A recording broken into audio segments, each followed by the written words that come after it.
Everybody's dying to know what is the bottom line on this show.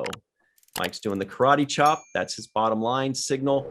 It's the terrible twos. The final two questions of the show. The two most important questions. Mike says it's the bottom line, but it's really the terrible we twos. call it the bottom line, and then we post a separate video of just this section titled the bottom line as well. So it's the bottom line. Mohamed, tiebreaker? I'll go with bottom line too. Bottom line, yeah. So it's still a tie. Okay. All right. Tanya just looks confused. She's like, what's going on? I'm very confused. Everybody does. Everybody looks at us like, what?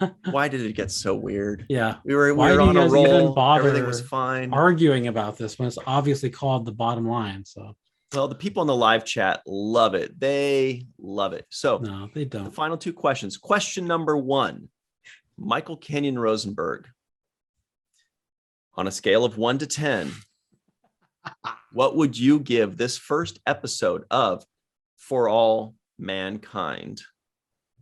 Well, I honestly found Red Moon. I honestly found Tanya's description about weather patterns on Mars more interesting than the show. That's pretty awesome. Her brief description over the 68-minute long show.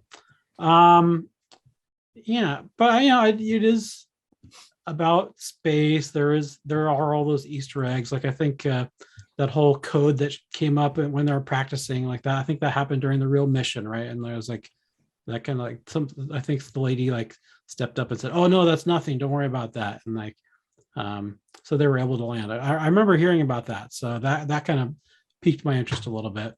Astronauts and space and all that. That's all nice and cool. I'm not the biggest fan of like alternate history stuff.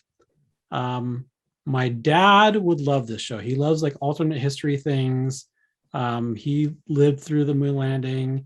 He's a big space science guy. He was like he was really into like model rocketry, and like he like worked on some project to help this private group launch a rocket into space. But he was in the Air Force. So he would be really, wasn't he? He was in the Navy. Yeah, same thing. The other thing that I found really interesting, probably the one thing that I found interesting about this show is all the historical context.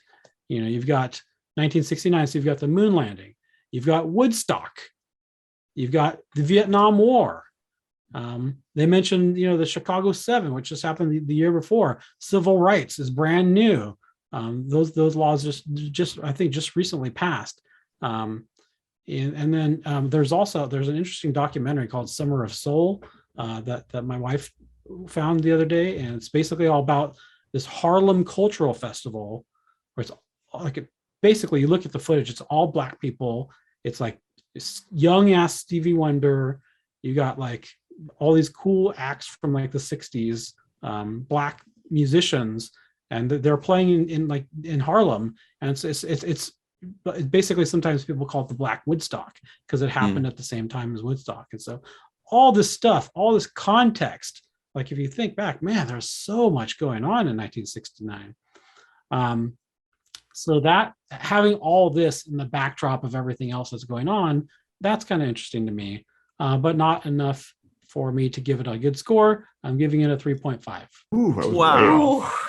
Oh man. Wow. Yeah, that you built that up pretty hard.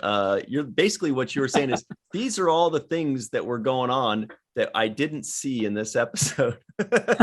Mohamed, on a scale of 1 to 10, actually don't go any lower. On a scale of 3.5 to 10, what would you give this one?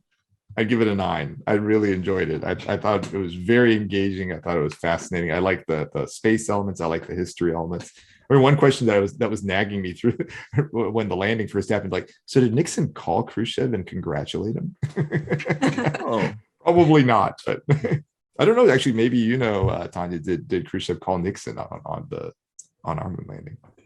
I don't remember. That's a good question. All right, a 9 is pretty darn good though. Tanya, on a scale of 1 to 10, what would you give this first episode of For All Mankind? I'm also kind of leaning toward a 9 out of 10. I really liked it. It's probably one of the best things I've watched in a long time. very, very biased being a space nerd. So Right. it's cool to see the non-space nerd perspective on it, because we know we're so biased when it comes to this kind of stuff. But yeah, I will definitely watch more episodes. Everybody that I know that works in the space industry has had nothing but great things to say about this show. So it definitely resonates with space people hard. Like they're all in for it. Yeah. Just to All let you right. know, if you don't want to give it a 10, you can go up to 2 decimal points. We've had people I do would like say 8 I decimal wouldn't give it points. Okay, I wouldn't give it a 10 just because there was like a brief part, maybe like half an hour in, where I did feel like I was starting to get slightly distracted. I think overall I didn't find it too long because it picked up again later, but I can't remember what was happening, but I did notice around the half-hour mark, I was like, how much of this is left? So maybe it could have been a little bit shorter. I also think at the end, the drawn out nature of showing that they were still alive was too long. Like it that could have been probably half as long, and it would have still been like a good surprise to end with. Mm-hmm. Okay, well, it's time for me to drop a lot of bad news on a lot of good people. On a scale of 1 to 10, well, first of all, Mike is being very coy here. First of all, let me just say that I think the concept itself is like a 10. I mean, it's a great idea, right? It's as soon as somebody tells you what the premise is, you're like, you're hooked. You're very curious.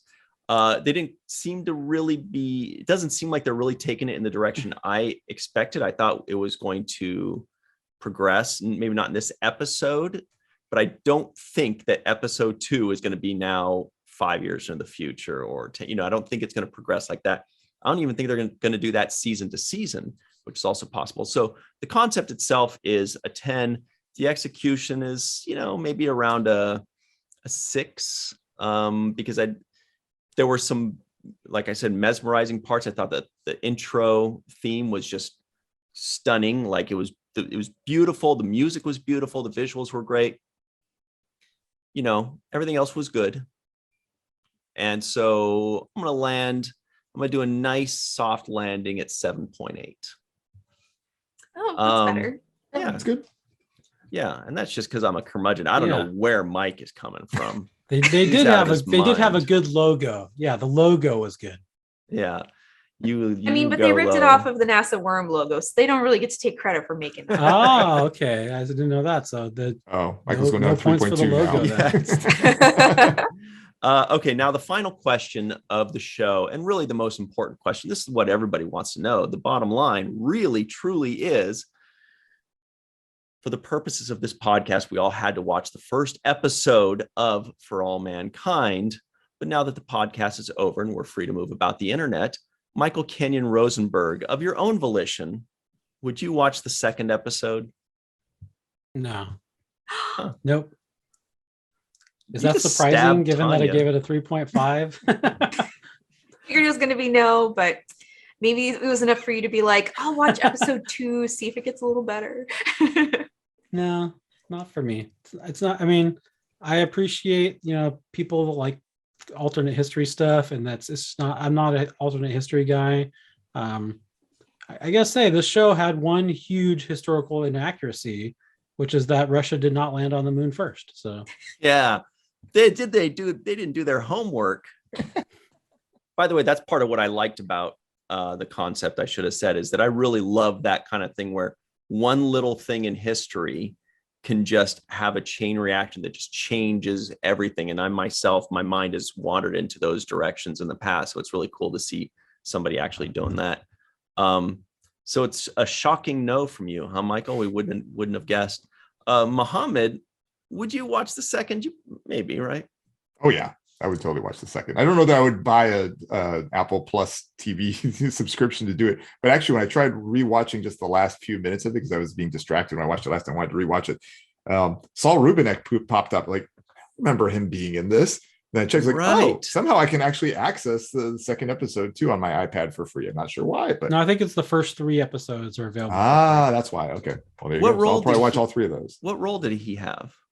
I only saw it for like a second because I was just trying to go back a little bit, and I was like, I don't remember this scene. And then I was like, oh, this is the wrong episode. So Oh, that's why. Okay. Yeah, he's also a Star Trek guy. yeah.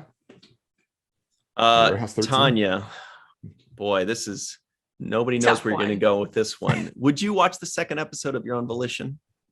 I'm probably gonna go watch it right after we're done here. I need to like prove Michael wrong and be like, no, it's actually really good. He's gonna be like, I don't care, Tanya. Wow. She's got her finger on the trigger right now. She's like, the second you guys say bye, I am watching this thing. I actually toiled with this a tiny bit. Did you? Yeah, actually, because honestly, I could walk away. It was a good ending. It's true. Yeah, I could walk away happy, and I don't really feel the need to watch the second episode. I would watch the second episode anyway because I do like the concept. I do like the concept, and I like the people behind it. You know, I'm very impressed by Ronald D. Moore's previous works, so I do trust him very much. So yes, I would. So that's it, Michael. You're the odd man out. Now I'm the curmudgeon. All right. So speak for your damn self. So here we go. We did it, everybody. Tanya, this was so cool. Thank you so much for joining us and playing with us. Thanks so much for having me. I'm sorry the sun went down. It was beauously light in Who here could when have we predicted? started. Like, Stick not like I have a to PhD weather in and that or Mars. Yeah. And Mohamed, thanks as always for joining us. Always as fun. well. Always a great time. So if you'd like, everybody at home, if you'd like us to review a show, again, in the comments below, just type in WTF Three's Company or WTF Fraggle Rock or WTF SpongeBob Square Butt, that dumb show. WTF Station 11. Station 11. That stands for Watch the First, everybody knows. And what I'm trying to say is this podcast was an exploration into Michael's mind. This podcast made me wonder what you guys were smoking while you were watching this and wondering where I could get some. This podcast made me realize that not space people don't like space stuff as much as space people. This podcast shows just how poorly I can guess Michael Kenyon Rosenberg's guesses. Well, you heard it here first, everybody. Mohamed cannot read Michael. So thanks very much for joining us. We'll see you next time. And always remember what Michael Kenyon Rosenberg likes to say. Don't forget to register to be an organ donor. I don't have my Donate Life sign right now, but you can go to Donate Life, and I think it's donatelife.com or .org. Just type in Donate Life and go there, and then type on you click on register, and then go register to be an organ donor. If you're not already, if you are, just do it for fun. Why not? Just do it again. So you can help somebody get a kidney transplant, or if when you die, you can get a heart transplant or a double lung transplant, and you can help somebody else live, even though you have passed on to the way beyond the moon. And I don't even know what I'm saying at this point. The other thing I love to say is don't forget to watch the first of things. All right, this is where we freeze frame. Mars rover. No, Tanya, you don't have to freeze frame. Ryan just likes to say that, even though we don't actually freeze frame. He loves to play this game.